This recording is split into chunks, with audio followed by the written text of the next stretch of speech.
우리 19문제 중 거의 절반이 다 모의고사 연계로 나온다. 안녕하십니까. 내신연구소 신기정 선생님입니다. 자, 이번 주에는 망포고 친구들을 위해서 망포고 내신 분석을 한번 준비해 봤습니다.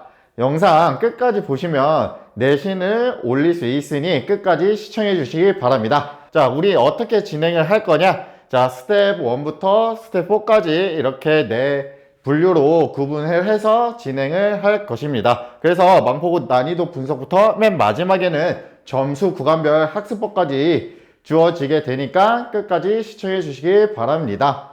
자, 그러면 시작해 보겠습니다. 자, 첫 번째 망포고 난이도 분석입니다. 자, 이 난이도 분석은 우리 고1 친구들 고등학교 올라와서 모의고사를 보죠. 그래서 모의고사식으로 난이도를 한번 분석해 봤습니다. 자, 그래서 우리가 지금 확인해야 될 거는 맨 마지막 평균. 자, 그래서 쉬운 3점이 4.8문항, 어려운 3점이 5문항, 쉬운 4점이 4.8문항, 어려운 4점이 4.4문항으로 쉬운 3점부터 어려운 4점까지 골고루 출제가 된다는 걸 알 수 있습니다. 자, 그러면 여기서의 특징은 자, 시험 문제는 평균 19문제가 나오고요. 그래서 그 중에서 객관식이 16문제, 서술형이 3문제가 나옵니다. 그 다음에 우리 어려운 4점 중에는 더 어려운 1등급 킬러 문제가 있어요. 그래서 1등급 킬러 문제를 쌤이 구분을 해봤더니 2018년엔 2문제부터 최고 4문제까지 나오고요.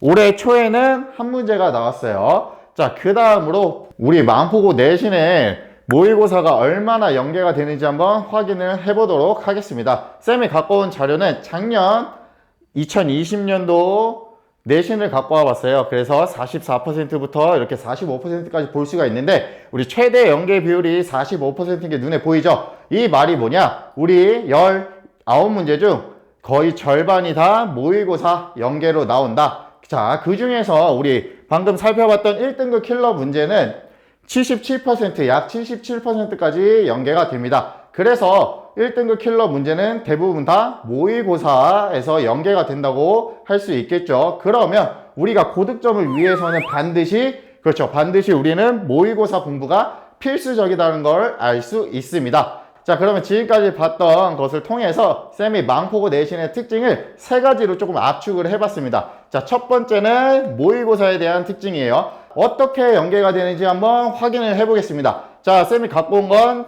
망포고 20년 중간 17번이랑 14년 고2 학력평가 30번을 갖고 왔어요. 자, 이 문제 비교할 수 있겠나요? 가장 큰 특징을 한번 동그라미를 쳐봤어요. 자, 문제가 다 똑같은데 뭐만 다르냐? 선분 A씨가 3cm에서 4cm로만 바뀌고 문제가 다 똑같습니다. 자, 모의고사는 숫자만 바꿔서 나온다라는 걸 알 수 있겠죠. 자, 그 다음에 두 번째 특징. 쌤은 두 번째 특징으로 개념을 한번 잡아봤어요. 망포고 문제에서는 정확한 개념 이해가 필수예요. 왜냐면 자, 20년도 중간 17번은 이렇게 나머지 정리 문제가 나왔어요. 그래서 몫이랑 나머지를 나눠서 그걸 더하라고 나와 있는데, 자, 우리 학생 작년 학생의 풀이 예시 답안이에요. 자, 직접 몫과 나머지를 구해서 했는데, 자, 이 문제는 이렇게 하시는 게 아니라 우리 나머지 정리 어떻게 알았죠? 그렇죠. 우리 어떤 다항식을 나눴을 때 그 몫과 나머지라면 이런 식으로 쓸 수가 있겠죠. 자, 그러면 우리 앞에 있는 저 두 가지 2x-1, x-2분의 1을 이런 식으로 표현을 해보면 우리가 이 문제를 더욱더 쉽게 풀 수 있습니다. 그 다음에 마지막으로 세 번째 특징은 바로 신유형입니다. 여러분들이 신유형을 느낄 수 있는 그런 문제를 갖고 와봤는데요. 그런데 이 문제는 추론 능력을 여러분들한테 물어보는 문제예요. 자, 이게 망포고 20년도 기말 14번 문제입니다. 여러분들이 알고 있듯이 자, 이건 조합에 대한 문제예요. 그러면 10시 0부터 10 컴비네이션 10까지 모두 다 더하는 건데 선생님이 이 모든 것을 다 계산해서 구하라는 문제가 아니겠죠. 그래서 이 문제를 어떻게 풀까 하다가 조합의 성질을 다 떠올려 봤어요. 근데 이걸 어떻게 적용하는지 모르겠어요.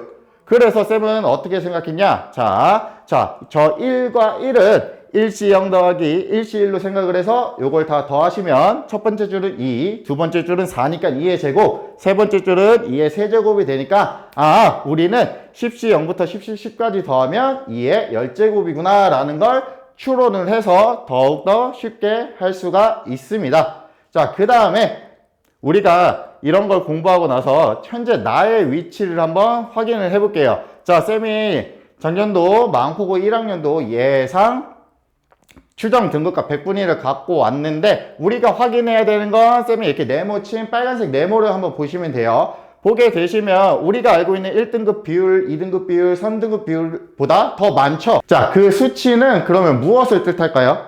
그렇죠. 그 시험 문제가 쉬웠다라는 걸 알 수 있겠죠. 그죠? 그래서 중권, 하위권 학생들에게는 기본적인 개념을 묻는 문제가 많이 나오니까 내가 조금만 공부하면 점수를 올릴 수 있다는 가능성을 한번 확인할 수 있고요. 그 다음에 상위권 학생들한테는 계산 실수 하나로 등급이 왔다 갔다 할 수 있으니까 문제를 풀 때 집중해서 하자는 의미로 받아들일 수 있을 겁니다. 자, 그 다음에 마지막으로 우리가 확인해 볼 거는 망포고 점수 구간별 학습법입니다. 쌤이 크게 4가지로 구분했는데요. 자, 50점 이하인 친구들은 기본적인 개념이 많이 부족해요. 그러니까 창피하지 마시고요. 교과서를 중심으로 우리 개념 공부를 하시면 우리 망포고 1번부터 8번까지는 모두 해결이 가능합니다. 그러니까 우리 50점 이하인 친구들은 교과서를 기본으로 개념 공부를 똑바로 하셔야 됩니다. 그 다음에 50점에서 60점인 친구들은 내가 공부한 걸 어떻게 문제에 적용하는지가 부족한 친구들이에요. 그래서 학교에서 나눠준 프린트와 교과서의 문제를 풀면서 이 문제는 이 개념을 어떤 식으로 적용을 하는지 공부를 꼭꼭 하셔야 됩니다. 그 다음에 60점부터 70점인 친구들은 이제 어려운 문제를 맞출 줄 아셔야 돼요. 그러려면 우리 앞에서 쉬운 문제는 빨리빨리 풀어야 되고 조금 어려운 문제는 시간이 걸리더라도 꼼꼼하게 푸는 것을 해야 되겠죠. 그러려면 우리 한 문제당 2분을 넘기지 않도록 평소에 연습을 하셔야 됩니다. 자, 그 다음에 마지막 70점 이상인 친구들은 1등급, 2등급, 3등급을 왔다 갔다 하는 친구들이에요. 이 친구들은 계산 실수 하나 때문에 등급이 갈리기 때문에 항상 자기가 푼 그 식을 검토하는 자세를 꼭 가지셔야 됩니다.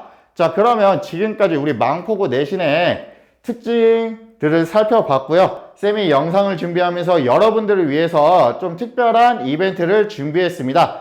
우리 댓글란에 쌤들을 위해서 응원 메시지를 남겨주시고 설명란에 네이버 폼 양식이 있어요. 그 네이버 폼 양식에 들어가셔서 이메일을 보내주시면 망포고 문제와 유사한 모의 내신 2회차를 제공해 드립니다. 그러니까 많이 참여해 주세요. 알겠죠? 자, 영상이 마음에 드셨다면 구독, 좋아요, 알림 설정까지 해주시기 바랍니다. 알겠죠? 자, 그러면 지금까지 시청해 주셔서 감사합니다.